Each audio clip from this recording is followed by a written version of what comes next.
It looks like water, right?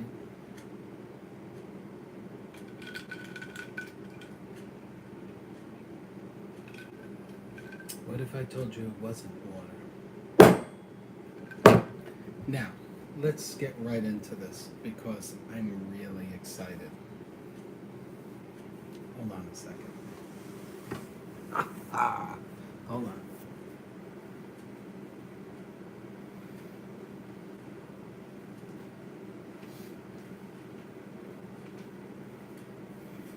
Anyway, just a little.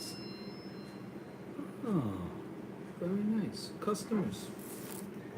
I have one of the best jobs going on right now. I want to tell you about it, but let's just say it's going really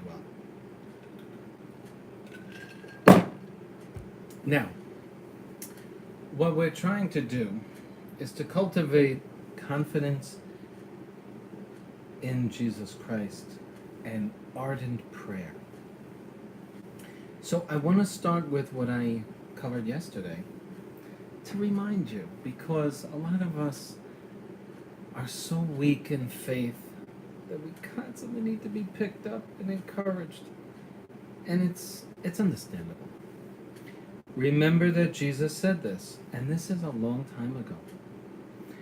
And he said this at a time when so many people were faithful to him. 1300s. Let me read. No, maybe, when was St. Gertrude the Great? 1100s? It was in, I believe it was the 12th century. The Lord once appeared to St. Gertrude and said to her, when anyone, that includes you, has complete confidence in me. An old lady from church edified me as to what confidence means. And I listened to her. And she says it means with, like if you take Latin and you know some of, like Spanish or Italian, you know the word con, C-O-N, means with. Confidence. What is fide? Faith, with faith. And so, but we know what confidence is. It is a child of hope. It's a conviction of hope. Conviction of what? That God's going to do it, right? Please don't forget this. These are important lessons. When anyone has complete confidence in me and believes, so you can have complete confidence in Jesus, but that's not enough. And believes that I have the power, the wisdom, and the desire. Does God really have the desire? Well, if you don't believe that, if you have confidence in him and you believe that he has the power and the wisdom, but you doubt whether he has the desire, do you see how if you knock off one of these qualifiers, you eliminate the guarantee? When anyone has complete confidence in me and believes that I have the power, the wisdom, and the desire to aid him on all occasions, this ravishes my heart and does me such violence that I cannot help favoring such a soul on account of the pleasure I experience in seeing it so dependent on me, and to satisfy the great love I bear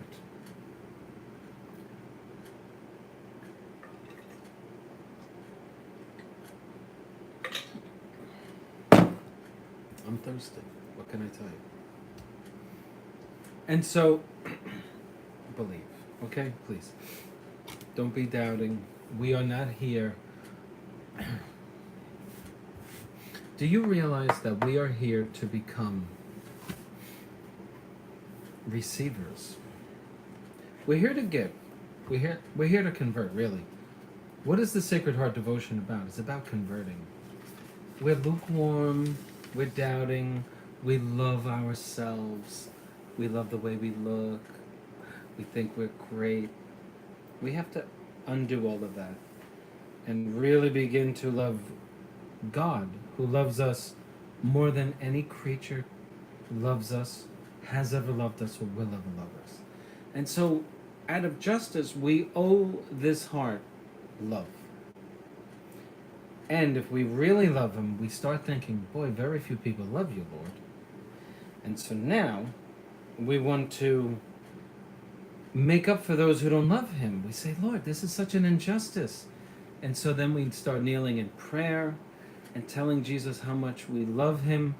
We even start maybe getting up a little early and say, Jesus, I just want to thank you for everything that you're going to give everybody in the whole world today. All the food that people will enjoy, all of the good health that people will enjoy, all of the property that people will use, all of the riches and comforts that people will use, and they'll never thank you for it. But I'm here, Jesus, to say thank you. Please, don't be sad, Jesus. I love you. I'm sorry that people don't love you. That's devotion to the Sacred Heart. And so, we're going to begin where we left off. So,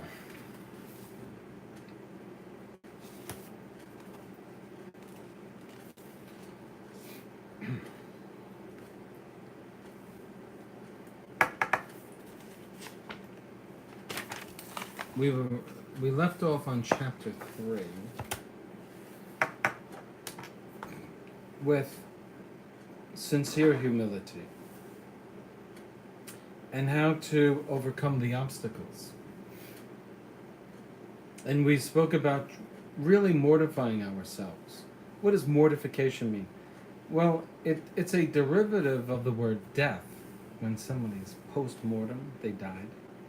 So mortification is dying to self. You like ice cream? Give it up once in a while. You like getting your last word in? Don't get the last word in. You like a spirit of revenge? Let people have the last word and get their way. Okay? So we give those things up. That's not going to kill us. Now, what is this business about sincere humility? Jesus Christ, says St. Augustine, does not say to us, learn of me to work miracles. But he says, learn of me because I am meek and humble of heart. In order to show us that without humility, there is no true piety. And that's a note. That's an absolute. Without humility,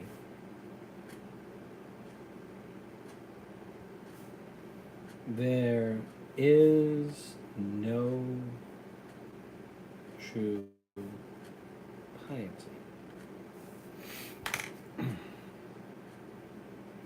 People are sufficiently persuaded of the need of this virtue. The difficulty is to know in what true humility is. Many think themselves truly humble if they have a low opinion of themselves. You know, that's not even necessarily a good thing to have a low opinion of yourself. Oh, I'm so this. First of all, nobody wants to hear how miserable you are. I'm so terrible at this, I'm so terrible at that. Do you really believe that you're that terrible at that? That's actually secret pride. You're inflaming your pride. I know a woman, oh, I'm such a terrible cook. Nobody, was it good? I know it wasn't good. That's annoying behavior, and that's not humility. You know what humility is? I did the best I could.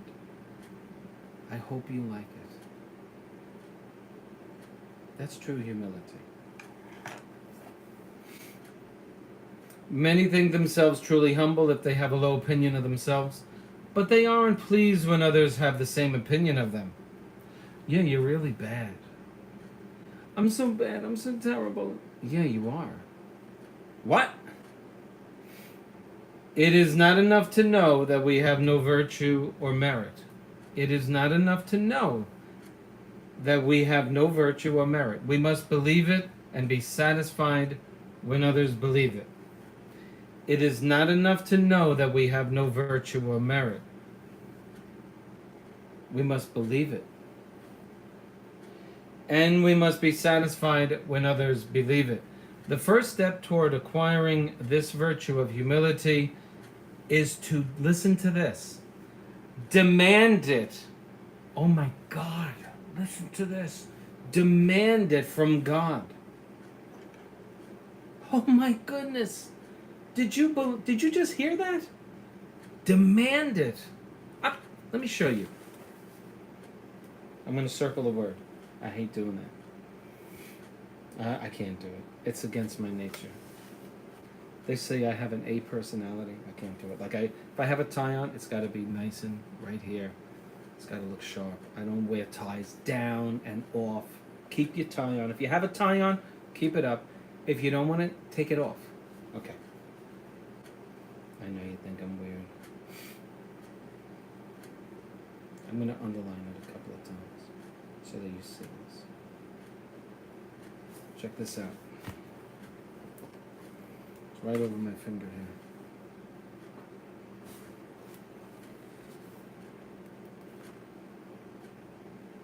here. Is to demand it constantly from God. Okay, folks? You say, oh, Lord, make me humble. Okay, that's it. That's all. I'm not going to ask him again. You're afraid when he humiliates you. Demand it. Oh, my goodness. So let's become devoted to the Sacred Heart. And what is the Sacred Heart going to do? He's going to favor us. Come on, you know that. Believe it. Just keep believing it.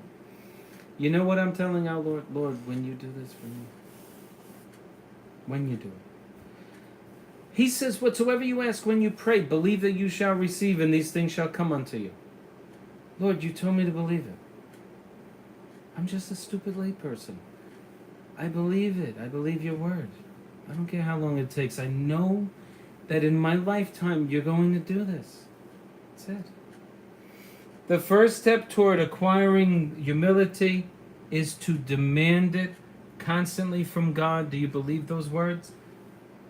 Well, the priest who was summoned by Christ himself to write this book wrote these words. Is to demand it from God.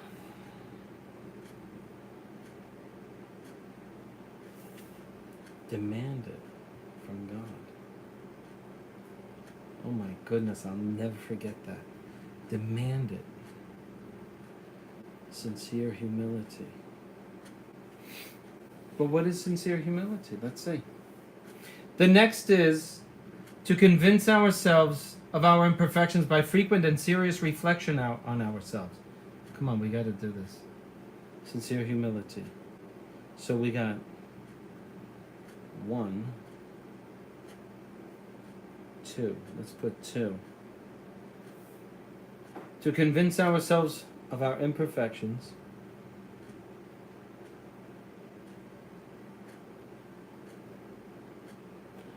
Of our imperfections.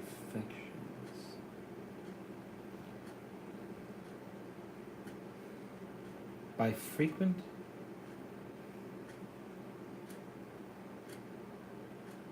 self-examination.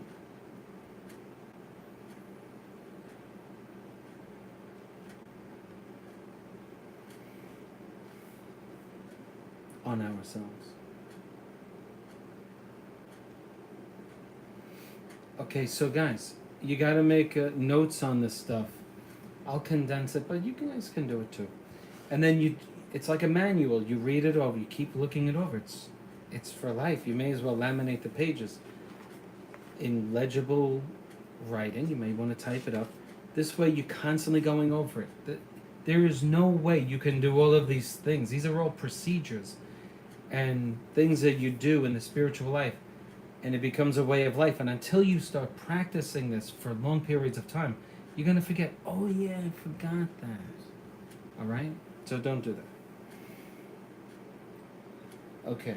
The remembrance of what we have been and of what we might have become without the grace of God are powerful helps to keep us humble. What were you? What were you used to be? What would you be? What would you be without God's grace? I know what I would be.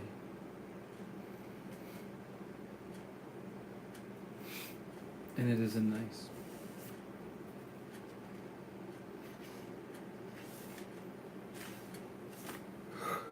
Really good people think little about others, but pay attention to themselves. These are really good people. Really humble people are not scandalized because their weakness is perfectly known to themselves. They see themselves so near the abyss and fear so much to fall in that they are not surprised that others do fall in. You are not surprised when others fall because you know how close you are to fall yourself. Right or wrong?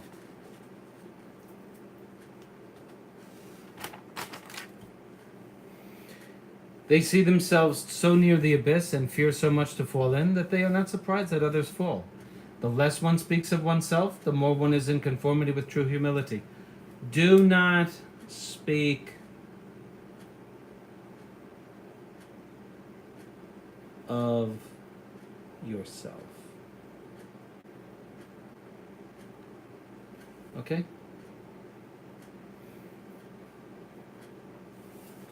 The less one speaks of oneself, the more one is in conformity with true humility. An affected claim to have a low opinion of ourselves is often for the purpose of making people praise us. I can't stand it myself.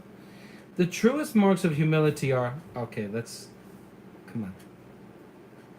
Humility is what is humility? To cherish those who despise us. Did you hear that? The truest marks of humility are 1. Cherish those who hate us.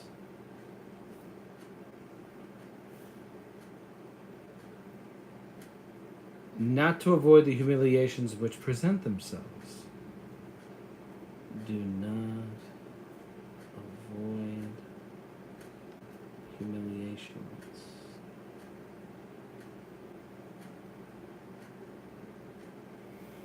Okay? Not to take pleasure in vain thoughts and projects about the future which serve only to nourish secret pride.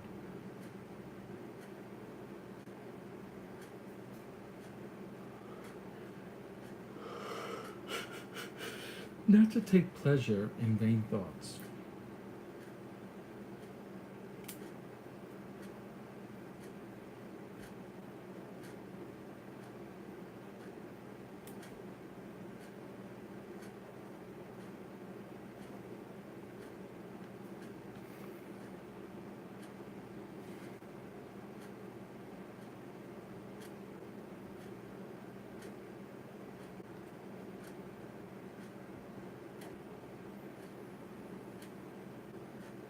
Never to speak in praise of ourselves. Don't praise yourself. Never to complain of what God permits to happen to us. Never complain of your crooks. Or wish the faults of our neighbor to defer in everything to others. What? Or wish to be pitied.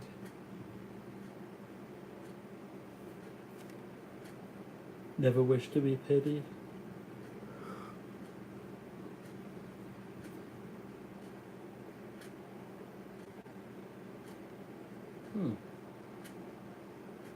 Not to be troubled about our falls. Don't be troubled. I like that one. Just get right back up, right? To excuse the faults of our neighbor.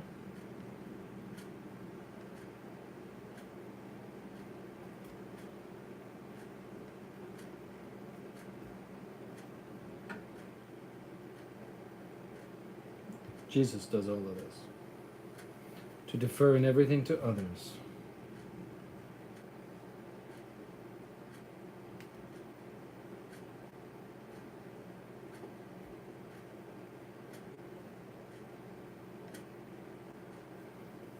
To distrust ourselves in our undertakings. See how you got to make notes on the stuff? There's a ton of stuff. Distrust ourselves. You know what this one means?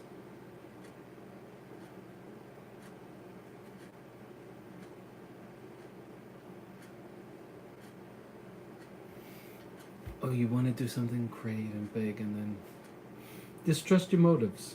You may not be doing it for the reason why you think you are. And to have a low esteem of what we accomplish.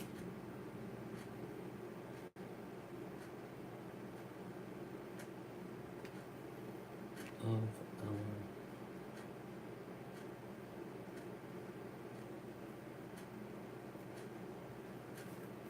finally, to pray much and speak little. Guys, pray much and speak little. Oh man, I love this stuff. We're going to convert.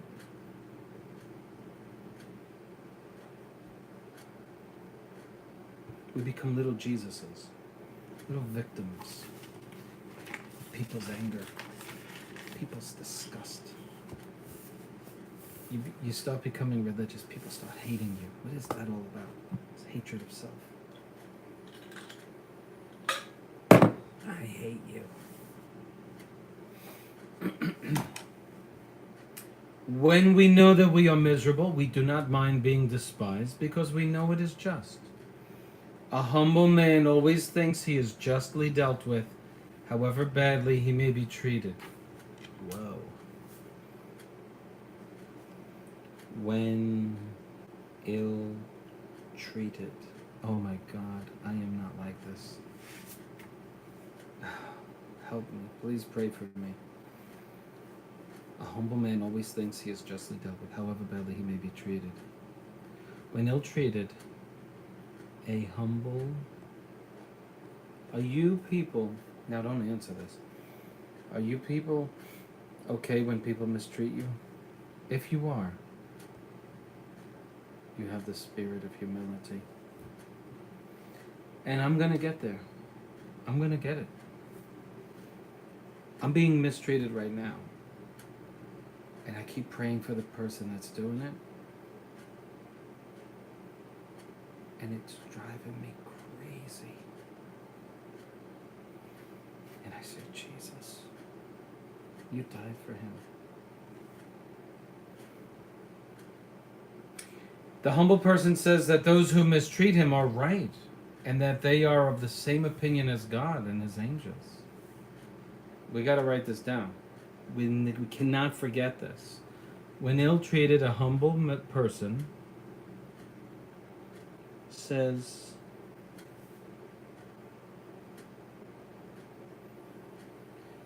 that the offender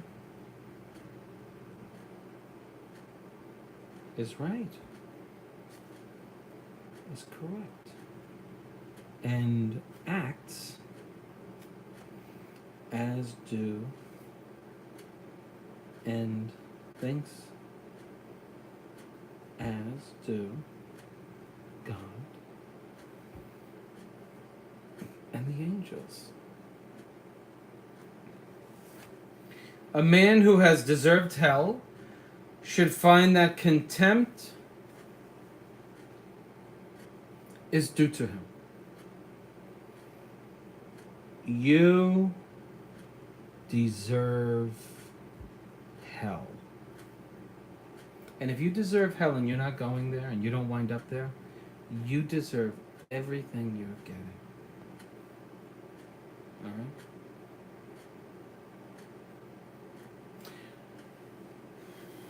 A man who deserves hell should find that contempt is due to him. We do not mean to say that we should receive humiliations with sensible pleasure.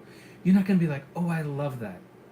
There are different parts of the soul, and in the lower part of the soul, the appetites, it's going to hurt.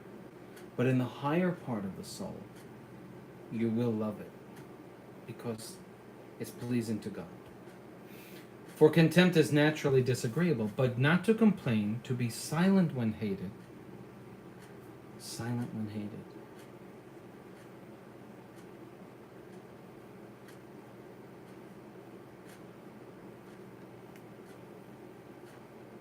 And to thank God for contempt and pray for those whom he has permitted to humiliate us. Okay. At least I did that, right? To thank God for contempt. Thank God. Okay, we have this spirit of gratitude. Thank God for those who hate us. Do you realize we got to change ourselves? We have to convert. This is real. This is real spirituality. It's not a rosary or, oh, I went to Mass. What do you don't go into Mass for? Are you properly disposed to truly love God? This is where it's at. And then the Mass is efficacious. And then your rosary is efficacious.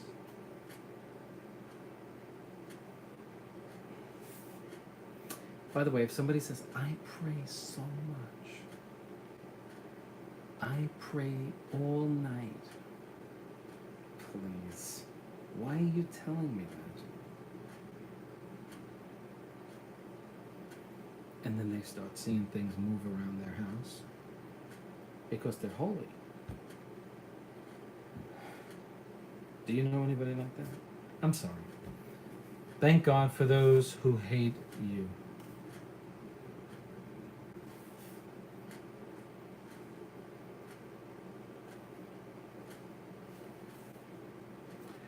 God allows it.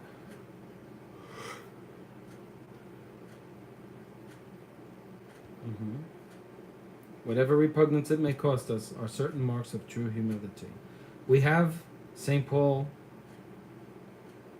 says St. Paul, enemies within and without who lay traps everywhere for us. Love of humility and objection of a hidden and obscure life is a great remedy for such evils. Love of humility and objection of a hidden, obscure life. Prefer to be unknown.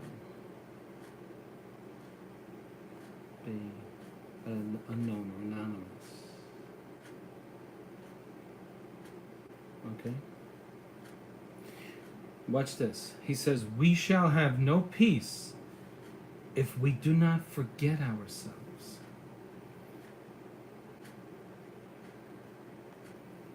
This is important.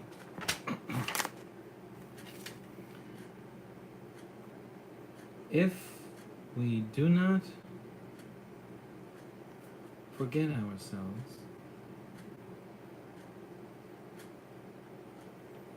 no peace.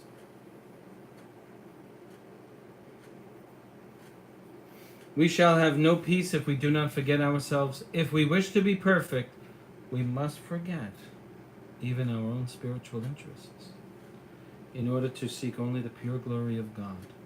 If we wish to be perfect, perfection, and I put a little arrow, which means perfection implies what? If we wish to be perfect, we must forget even our own spiritual interests in order to seek only the pure glory of God. The pure glory of God.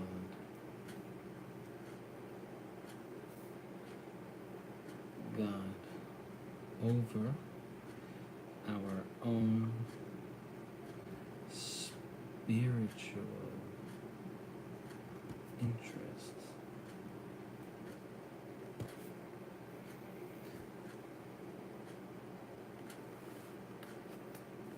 We're at a half an hour.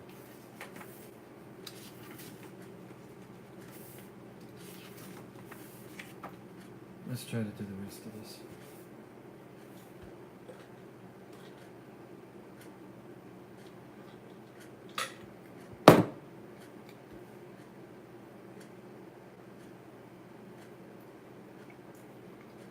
The joy and sweetness which are inseparable from the exercise of humility and mortification. Okay, so what are you going to get from doing all of this good stuff? The resulting joy and sweetness.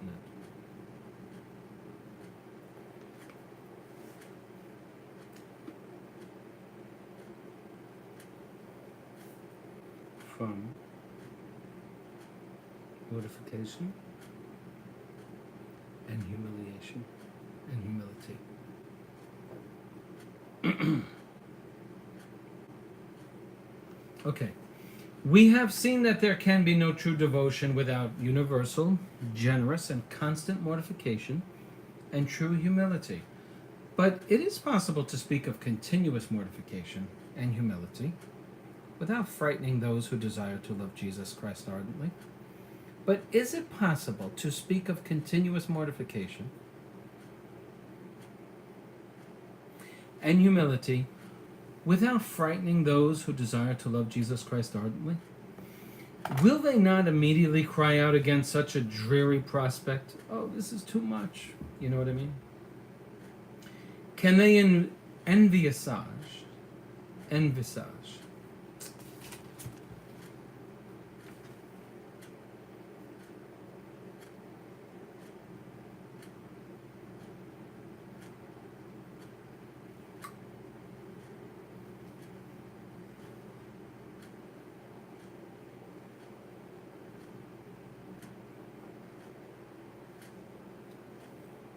envisage.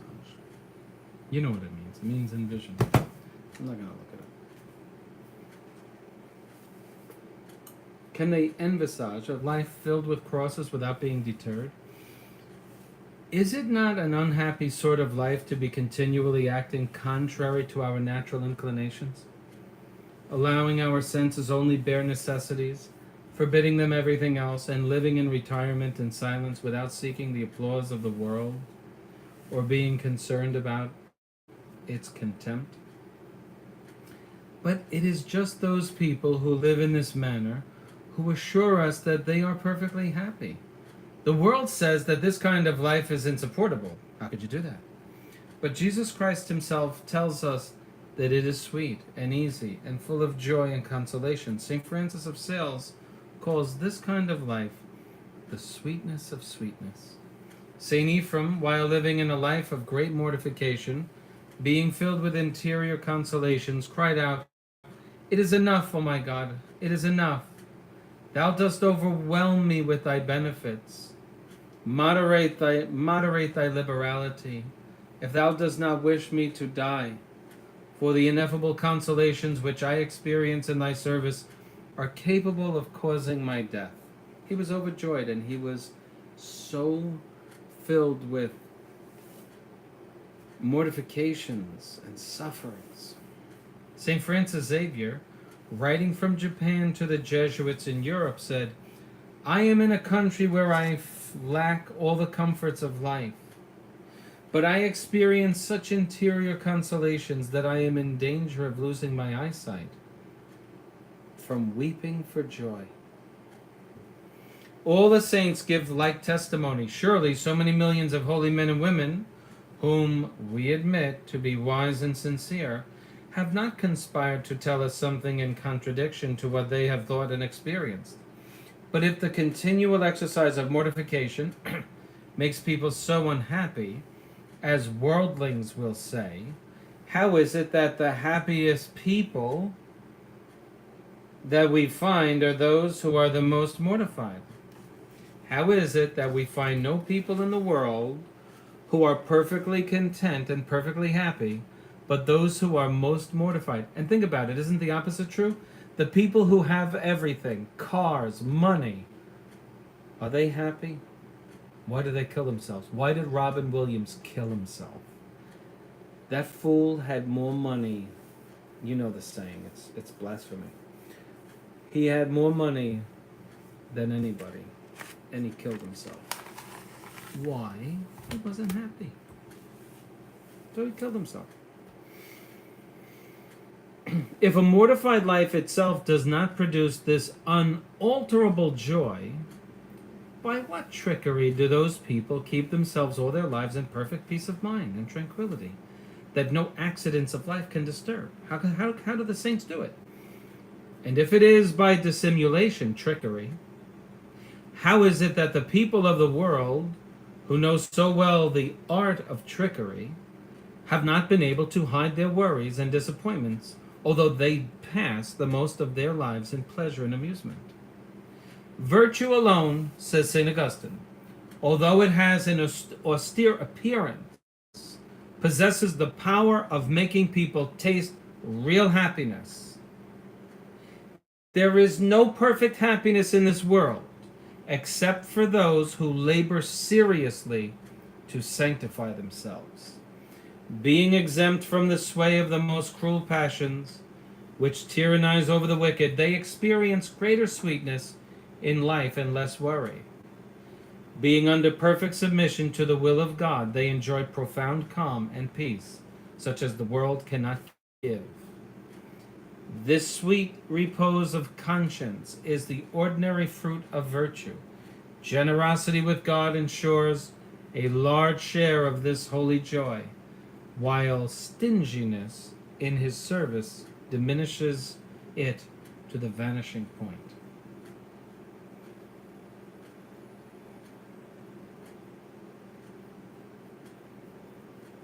Happiness, joy, peace, all come from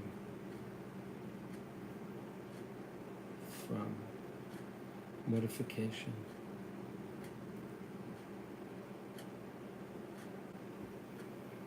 Right?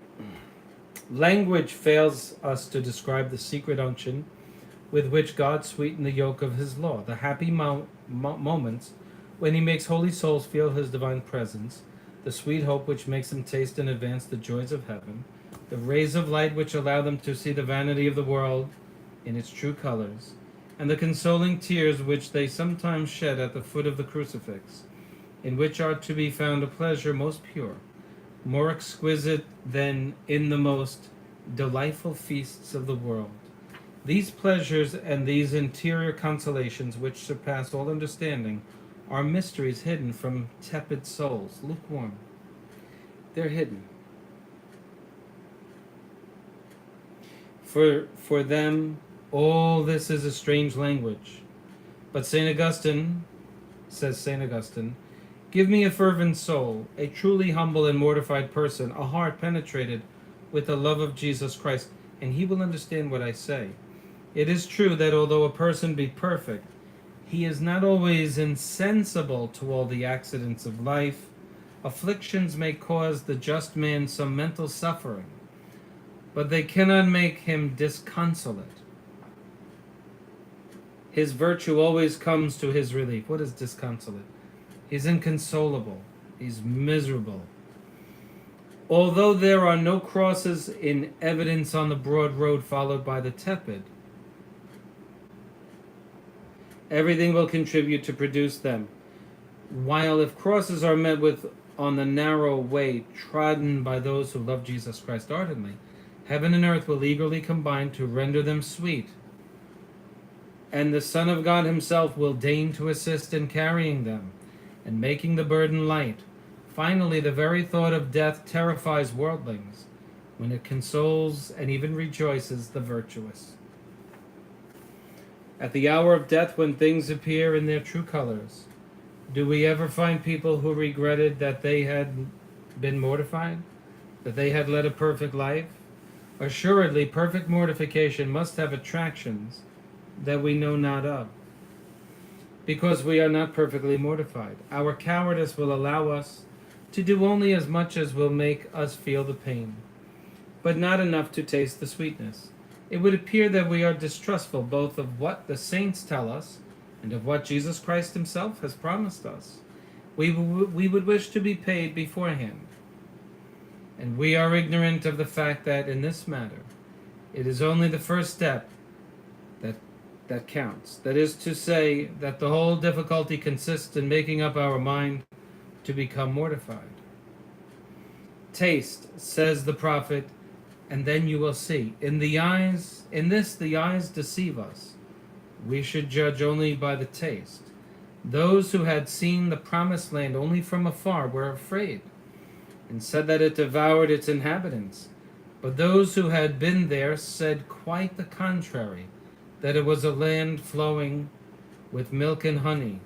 1 Numbers 13:28. A great servant of God gives this advice: make this perfect sacrifice for a whole fortnight. The object sought after, namely God's peace and consolation, must be of very little value if it is not worth this experiment. If after a fortnight's continuous and perfect mortification you experience none of the sweetness that others have experienced, I will allow you to say that those who love Jesus Christ truly are traveling by the wrong road, and that the yoke of Christ is heavy. Hey Siri, define fortnight. Fortnight means a period 2 of 2 weeks. weeks. Do it for 2 weeks, and you will experience this peace and consolation.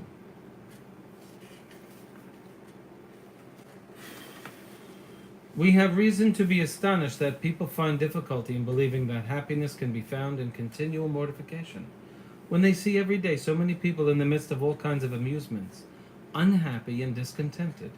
If there are invisible sufferings, is it not possible that there are secret consolations? Listen to this. Blessed Claude de la Colombière, who wrote this, with the permission of his superiors, had made a vow to observe all the rules of his order, and in particular he had bound himself to practice continual mortification in all things. What will those people who regard the 3 vows of the religious life as an insupportable burden think of the life of this great servant of God? Will they not think that it must have been very unhappy? The following, however, is what he himself wrote in his journal of spiritual retreats, where after the example of these holy men who are always making plans for further advance in virtue, he recorded the sentiments with which God had inspired him, and the graces which he conferred on him, in order to remind himself of his obligation of thanking God for these favors, and of stimulating himself to love God daily more.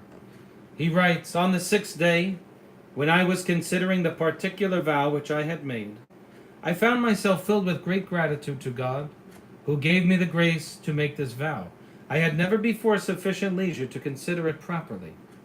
I experienced great joy at seeing myself bound with 1,000 chains to do the will of God. The thought of this obligation, far from scaring me, filled me with intense joy. Far from being made a slave by it, I felt that I have entered the kingdom of liberty and peace. When I am alone with myself, he said, I feel myself, through the infinite mercy of God, enjoying a liberty of heart, which causes me incomparable joy. Nothing, it seems to me, is capable of making me unhappy. I feel no attachment to anything, at least at these times. But this does not prevent me from feeling the promptings of nearly all the passions. However, a moment's reflection is sufficient to calm them. I have often tasted great interior joy from the thought that I am in the service of God.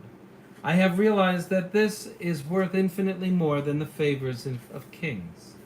The occupations of people of the world appear despicable to me in comparison with our occupations in the service of God. I feel myself raised above all the kings of this world by the honor that I enjoy in belonging to God.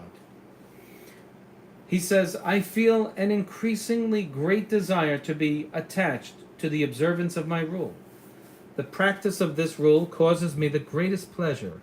The more exact I become in the observance of the rule, the more I seem to enter into the enjoyment of perfect liberty. This exact observance is certainly not burdensome to me. On the contrary, this yoke makes me feel lighter. I regard this as the greatest which I have ever received during my life. We can have no doubt. Now, the end quote. Father Croiset, the author of the book, says, "We can have no doubt that this great servant of God practiced continual mortification in all things after he had made a vow to do so. Even during his last illness, when he was unable to remain in bed, he was seen to pass several hours each day on an armchair without leaning back for support, thus preserving until death in mortifying himself in all things. This mortified life, however, filled him with so many consolations and such interior joy that he confessed that he indeed experienced them, but that it was impossible to describe them. The sight of Jesus Christ," he says, "makes me love the cross so much that I do not think I could be happy without it. I look with respect on those whom God visits with humiliations and adversity of whatever nature they may be. These are, doubtless, his favorites. You are one of God's favorites. You who suffer.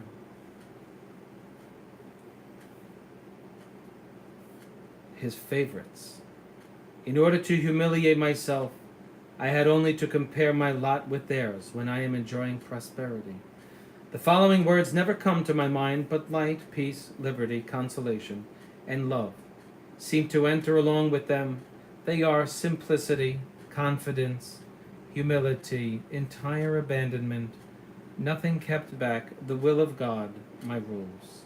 The experience of this great servant of God shows us that it is not only the saints who have preceded us, who have found such sweetness and consolation in the exercise of universal constant mortification, but that people with whom we live experience the same thing as soon as they are generous enough to mortify themselves continually." And there you have it. That is the end of chapter 3. Okay? Now, chapter 4 talks about the particular means of acquiring the perfect love of Jesus Christ and this tender devotion to his Sacred Heart. And the first means is prayer. Okay? And this is getting very interesting. Prayer, frequent communion.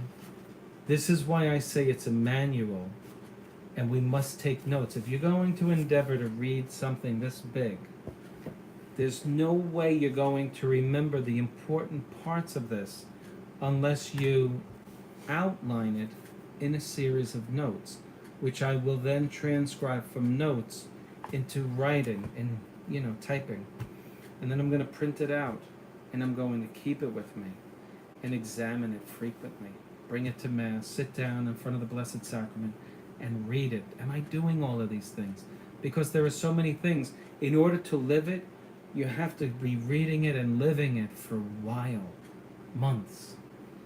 And then you start living it, and then you experience things, and you say, I'm doing this part, I'm doing that. Because it's a bunch of things. It's doing things, and it's refraining from things. So there's a lot.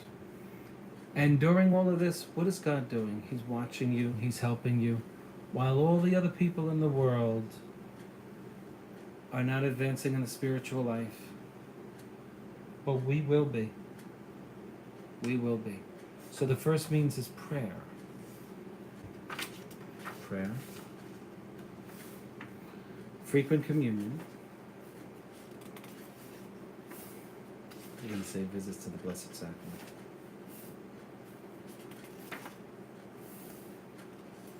Visits to the Blessed Sacrament. Fidelity in acquitting ourselves exactly on the practices of this devotion. Tender devotion to the Blessed Virgin. Okay.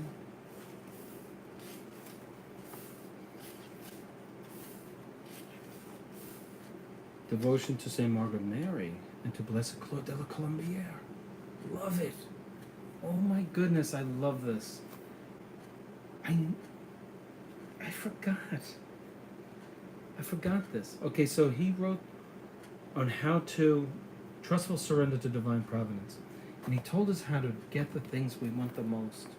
Now he says, seek first the kingdom of God. And that's why we're reading this. That's why we're reading this book, because where is the kingdom of God? It's in here. What are we supposed to do in here? We're supposed to love. And the kingdom of God requires that we love God. And he tells us that after we do that, we can pray for the return of health, deliverance from crosses. And I'll remind you who listen to this video, he says, Lord, deliver me from this, or give me so much happiness with it that I wouldn't trade it for anything. He says, as a rule, you will oblige God to give you both, and he will give you both. That's what he says. Please believe it. A day's retreat each month. We are on the road to perfection. You who watch this thing, join with me. I am going to make notes. If you guys want it, after I make these notes, I will type them out, and then I will laminate them, and I will make them easy for everyone to understand. And if you want, you just, I will, see, on YouTube you can't put something, here's a copy of it. On Facebook you can, but on YouTube you can't. If somebody wanted them, I could send them to them, because I take good notes. I'm a good note taker, and I want people to use this as a manual. So I'm making notes on everything we're not supposed to do and everything we're supposed to do, and I've broken it down chapter by chapter. And so we're coming into the most exciting chapter, which is chapter 4. I'm sorry, chapter 4? Yeah. Oh, and then there's the second part of the book. Yeah. See, this is part 2, chapter 4 we're going to get into. And then there's part 3, chapter 1. So the book has a lot of parts to it. It's a manual, and so it's not something that you can just read and put down and say, oh, I read that book, it was great. It's a manual for the spiritual life, okay? I've said it 100 times already, I know it. But I just want you to become familiar with the fact that it's not something that we can just read and say, yeah, that was great. It's prompting us to do and to refrain. All of those things that we got to do, it's more than a rosary. It's like taking on a, think about it, praying for people who push you around and mistreat you. That's saintly. But that's Jesus Christ. That's what he wants us to do, and I'm glad I read it, because I had a nice message prepared for this person who's really mistreating me. And I'm just going to refrain from it. I won't get into it. It's too stupid to even tell you what's going on. It's like somebody's mistreating me. A little petty spirit of revenge, you know. It was a person for whom I worked, and I told him, you don't know anything about wallpaper. That's the problem here. You just don't know what you're talking about. And so, 2 months later, he hasn't paid me, And, the goal on this person. And, so, people misusing their power just to make you miserable, This is what's out there in the world. That's why I love Catholic people. I love Catholic people. They are the best people. Truly devout. I'm not talking about someone who goes to Mass. That's not what I'm talking about, unfortunately.